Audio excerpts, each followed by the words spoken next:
Yeah. Okay.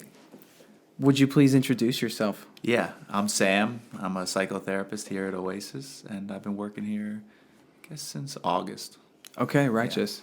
Yeah. I mean, I knew all of that already, but it still helps me. And Sam, you're in recovery as well, right? Correct, yeah. I've got 13 years clean and sober. That's incredible. Yeah, I'm on 3.5 myself. Oh, man. Yeah. It's been a wild ride, and I know that we were talking earlier about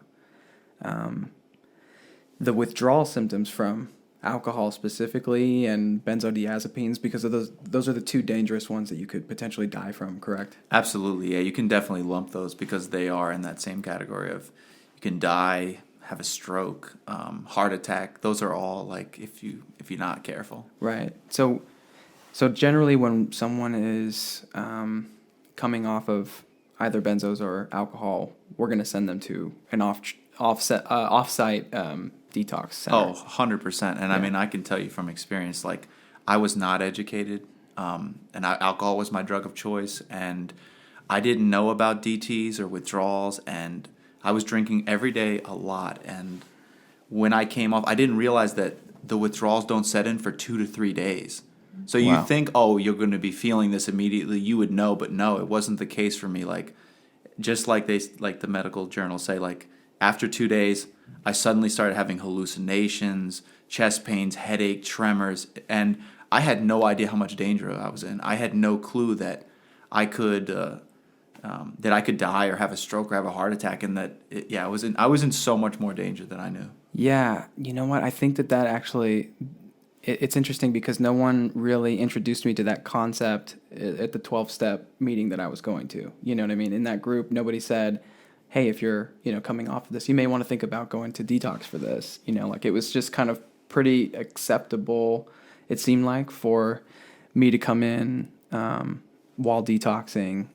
It seemed to like fairly socially normal in that circle. Absolutely. Yeah, there's not a lot of psychoeducation about it. I learned about it in school, like way after the fact. But to think of like the horror that I experienced in those days, and to think like if you go to detox, they'll give you like antipsychotic medications to stop those hallucinations and like help with the like anticonvulsion medication, all this stuff that, man, I mean, I just didn't need to suffer like that, to be honest with you. Like, and so, yeah, I wish I had known. Yeah. And I'm very, very lucky that I got through it, but I would not recommend anybody white knuckling it in that way. Right. And I wish, I hope that the information gets out to the people that don't know. Yeah, well, that's what we're trying to do to a certain degree. And then what about the folks that come in to our program who are detoxing and withdrawing from opiates?